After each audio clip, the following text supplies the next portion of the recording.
வணக்கம் கடவுளே. நம்ம இன்னைக்கு எங்கே வந்திருக்கோம்னு பார்த்தீங்கன்னா, நாகப்பட்டினம் நாகூர் தர்காவுக்கு தான் வந்திருக்கோம்.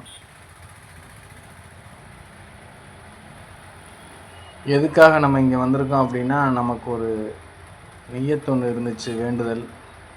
அதை நிறைவேற்றுறதுக்காக வந்திருக்கோம். அங்கே நாங்கள் வந்து அதிகாலையிலேயே வந்துட்டோம்.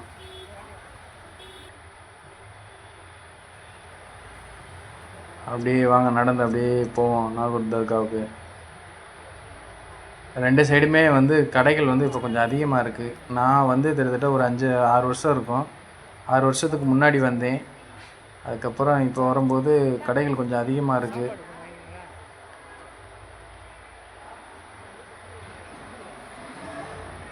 ரெண்டாவது, இங்கே வர்றவங்க புதுசாக வர்றவங்களுக்கு ஒரு டவுட் இருக்கும்.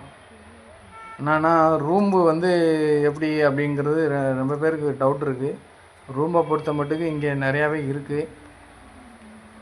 ரூம்பு வந்து பார்த்திங்கன்னா, இப்போ கார் பார்க்கிங் அந்த மாதிரி உள்ள ரூமுகள் எல்லாம் வந்து 1500 ரூபாயிலிருந்து தான் ஸ்டார்டிங்கே இருக்குது. ஏசி ரூம்பு, நான் ஏசி அப்படின்னு சொல்லி. கார் பார்க்கிங் இல்லாத ரூம்புகள்லேயும் கம்மியாக இருக்கும். ஆனால் நாங்கள் அது மாதிரி போனதில்லை. நாங்கள் போனதெல்லாம் வந்து கார் பார்க்கிங் உள்ள இடம்ன்றனால காரை கொஞ்சம் சேஃபாக நிப்பாட்டணும் அப்படின்றதுக்காக நாங்கள் கார் பார்க்கிங் ரூமில் தான் இருக்கோம். ஸோ ரூம்பை பற்றி கவலைப்பட வேண்டியதில்லை. நீங்கள் தாராளமாக வரலாம்.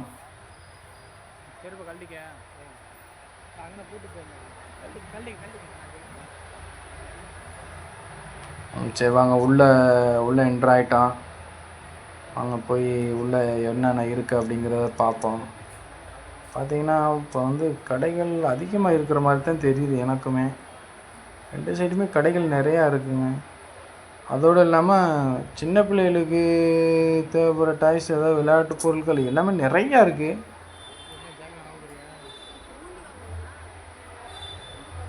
ரெண்டு சைடுமே வந்து ஃபுல்லாகவே வந்து சின்ன பிள்ளைகிட்ட தான் அதிகமாக இருக்குது. ஏன்னா சின்ன பிள்ளைகளை கவர் பண்ணுற மாதிரி தான் இருக்குது கடைகள் பார்த்தாலே.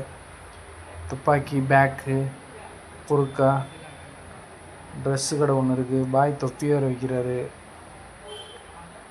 தொப்பி கடை இருக்குது, எல்லாமே இருக்குது. ஸோ கடை அதிகமாக தாங்க இருக்குது. நான் வந்தப்போ கொஞ்சம் கம்மியாக தான் இருக்கிற மாதிரி இருந்துச்சு. இப்போ அதிகமாக இருக்குது. வாங்க உள்ளே என்ட்ரு ஆயிடுச்சு. உள்ளே என்ட்ரானோடனே கொஞ்சம் குளுன்னு இருக்குங்க. வெளியில் வெயில் அடிச்சிச்சு காலையிலேயே. ஆனால் உள்ளே வந்தோடனே கொஞ்சம் கூலிங்காக இருக்கிற மாதிரி இருக்குது. இப்போ இந்த இடங்கள்லாம் பார்த்தீங்கன்னா இப்போ ஃப்ரீயாக இருக்கும். வியாழக்கிழமை நைட்டு நீங்கள் பார்த்தீங்கன்னா ஒரு 7 மணிக்கு அதிகபட்சம் 7-8 மணிக்கெலாம் பார்த்தீங்கன்னா ஃபுல்லாகிடும். எல்லா இடங்கள்லையுமே வந்து படுத்திருப்பாங்க. இப்போ கொஞ்சம் ஃப்ரீயாக இருக்குது. நம்ம காலையிலே போனதுனால இப்போ வீடியோ எடுக்கிறதுக்கு கொஞ்சம் ஃப்ரீயாக இருக்குது. இது ஏற்கனவே இருந்த இடம் தான், அந்த பிரார்த்தனை புறா அப்படின்னு சொல்லி இந்த இடத்துல ஒரு இடம் இருந்துச்சு. இது அப்படியே இருக்குது. இது ஒன்றும் மேலே ஹாய், நமக்கு ஒரு பையன் ஹாய் சொல்லிட்டு போகிறேன். ஸோ நம்ம யூடியூப் சேனல் ரீச் ஆயிடுச்சுன்னு நினைக்கிறேன். தெரிஞ்சு கையாட்டிட்டு போகிறானா தெரியாமல் ஆட்டிட்டு போகிறானான்னு தெரியல. இதுக்குள்ளே புறா இருக்கும்.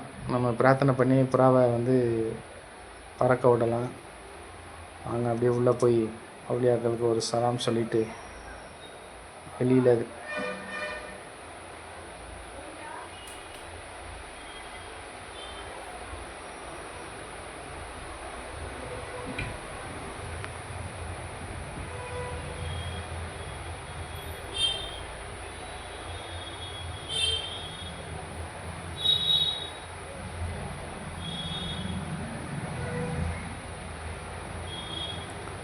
உள்ளே பார்த்தீங்கன்னா வந்து ஆண்களுக்கு மட்டும்தான் உள்ள அனுமதி. 5 ரூபா டோக்கன் வாங்கிட்டு உள்ளே விடுவாங்க. பெண்கள் வெளியிலேருந்து சலாம் மட்டும்தான் சொல்ல முடியும். பெண்களுக்கு உள்ள அனுமதி இல்லை. நம்மளை இந்த நேரம் வந்து திறக்கலை, பூட்டி இருக்குது. அதனால் யாருக்குமே அனுமதி இல்லை. அவங்க அப்படியே போய் வெளிப்பகுதிகளை சுற்றி பார்ப்போம். அந்த பக்கம் என்ன மாற்றங்கள் இருக்குதுன்னு தெரியல, வாங்க பார்ப்போம். இந்த பக்கம் அப்படியே தாங்க இருக்குது. ஆனால் முதல்ல விட இப்போ வந்து அதிகமாக வந்து டைல்ஸ் போட்டாங்க. ரெண்டாவது, இந்த புறாக்கள் வந்து உள்ளே அதிகமாக இருக்கும். அதோடய எச்சங்கள்லாம் நிறையா இருக்கும். இப்போ அந்த மாதிரி இல்லை, நல்லா நீட்டாக க்ளீனாக இருக்குது. கொஞ்சம் மெயின்டைன் பண்ணியிருக்காங்கன்னு. ஆமாம், மெயின்டைன் பண்ணியிருக்காங்க. இந்த பாருங்கள், அந்த கல்லெல்லாம் பதிச்சு நல்லா நீட்டாக இருக்குது. இது அப்படியே வெளியில் போனோம்னா நமக்கு வந்து தெப்பக்குளம் போயிடும் பின்னாடி குளிக்கிறதுக்கு. அதுலலாம் முன்னாடி ஒரு நேரம் குளிக்கக்கூடாதுன்னு சொல்லி தடை பண்ணியிருந்தாங்க. இப்போ குளிக்கிறாங்க அப்படின்னு சொல்லி சொல்கிறாங்க, குளிக்க விட்றாங்க அப்படின்னு சொல்கிறாங்க. குளிச்சுட்டு வந்தவங்கள்ட்ட நம்ம கேட்கும்போது குளிக்கலாம் அப்படின்னு சொல்லி சொன்னாங்க தெப்பக்குளத்தில். ஸோ புதுசாக வரவங்க குளிக்கலாம்.